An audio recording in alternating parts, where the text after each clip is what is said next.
Aku berharap kalian selalu dalam keadaan sehat di pandemi ini. Kenalin, aku Bina, bersama teman-temanku ada Desta, Nisa, Sekar, dan juga Tiara. Kami dari Prodi D3 Komunikasi Terapan kelas C, Universitas 11 Maret. Di sini kami akan membahas tentang bullying. Bullying dalam bahasa Indonesia diartikan sebagai penindasan atau perisakan. Menurut istilah, bullying adalah suatu tindakan kekerasan atau suatu tindakan penindasan yang dilakukan secara sengaja oleh seseorang ataupun sekelompok orang dengan tujuan untuk menindas atau menyakiti seseorang lain, oknum lain dalam bentuk verbal maupun non-verbal. Penelitian kami pada kali ini adalah penyebab seseorang melakukan tindakan bullying dan juga dampak yang dirasakan oleh korban bullying. Pemilihan subjek penelitian ini kami menggunakan Google Form, dan link Google Form kami sebarkan kepada beberapa kenalan kami yang pernah melakukan tindakan bullying dan juga yang pernah mendapatkan perilaku bullying. Di dalam Google Form terdapat pertanyaan-pertanyaan mengenai bagaimana mereka membuli dan apa dampak yang mereka rasakan. Dari hasil Google Form yang telah kita bagikan, terdapat 30 responden dengan rentang usia sekitar 17-19 tahun dan didominasi usia 18 tahun. Dengan banyaknya 73,3% berjenis kelamin perempuan dan 25,7% berjenis kelamin laki-laki. Dalam question pernahkah Anda membuli, sebanyak 76,7%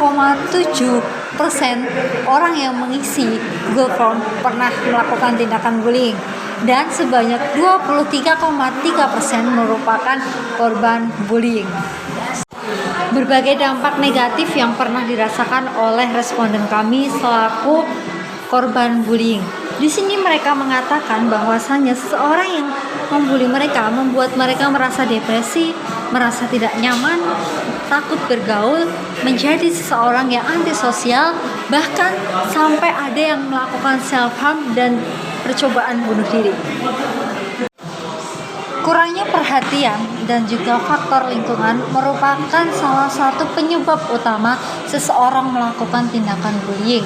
Dan juga korban bullying biasanya adalah mereka yang pendiam, mereka yang minoritas di kelasnya, maupun mereka yang berbeda agama, ras, dan juga etnis.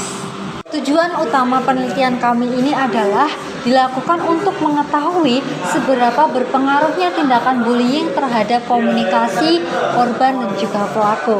Di sini terdapat data dampak dari bullying ini adalah penurunan prestasi akademik, seseorang menjadi lebih pendiam atau susah berinteraksi dengan orang lain.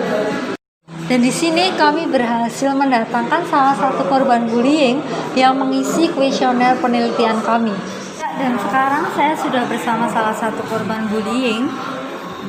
Beliau tidak ingin disebutkan namanya, jadi kita sebut saja namanya Siska.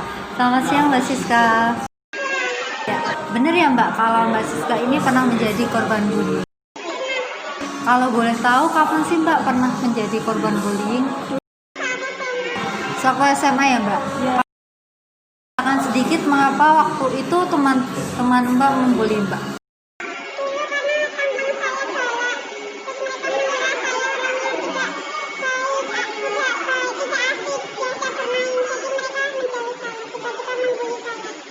Lalu apa yang dampak yang Mbak rasakan setelah Mbak dibully oleh teman-teman Mbak?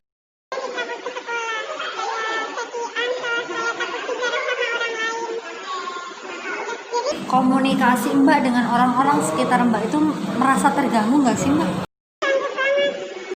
Lalu penyelesaian apa yang Mbak lakukan sendiri untuk diri Mbak?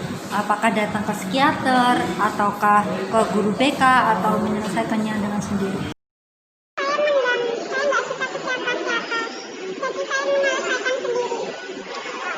Terima kasih untuk waktunya.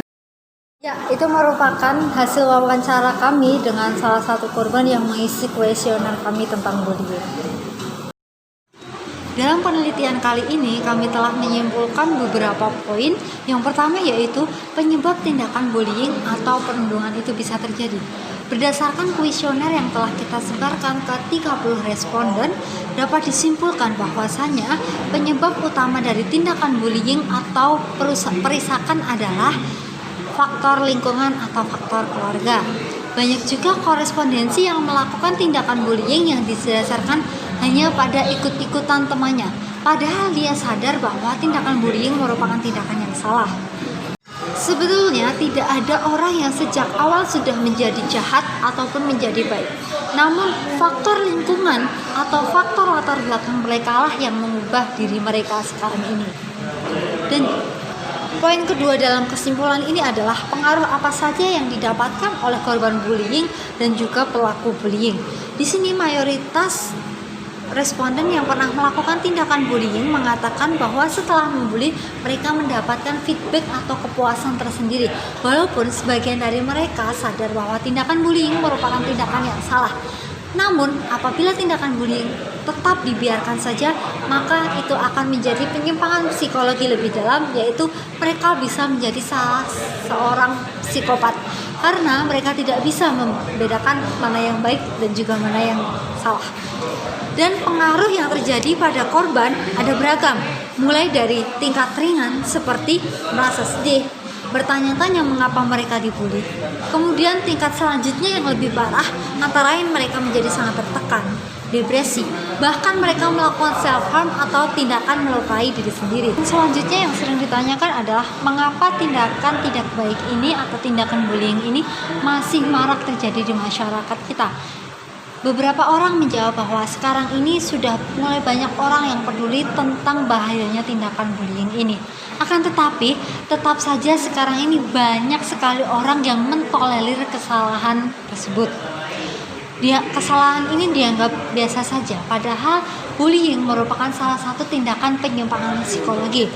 Tindakan bullying ini masih marak terjadi karena ketika orang melakukan atau melanggar sesuatu yang baik, sebenarnya mereka akan timbul perasaan salah. Namun, hal ini menjadi masalah apabila tindakan ini telah meledak dan terus-menerus. Lalu, siapa sih yang harus diselamatkan terlebih dahulu? Seorang pembuli atau korban bullyingnya? Di sini yang harus diselamatkan terlebih dahulu adalah pelaku pembulian. Kenapa? Karena dalam kasus ini yang menjadi akar permasalahannya adalah seorang pelaku. Apabila kita menyelesaikan sebuah masalah, seharusnya kita mencabut akarnya. Jadi dari itu kita simpulkan bahwa pelakulah yang terlebih dahulu kita selamatkan dari tindakan bullying ini.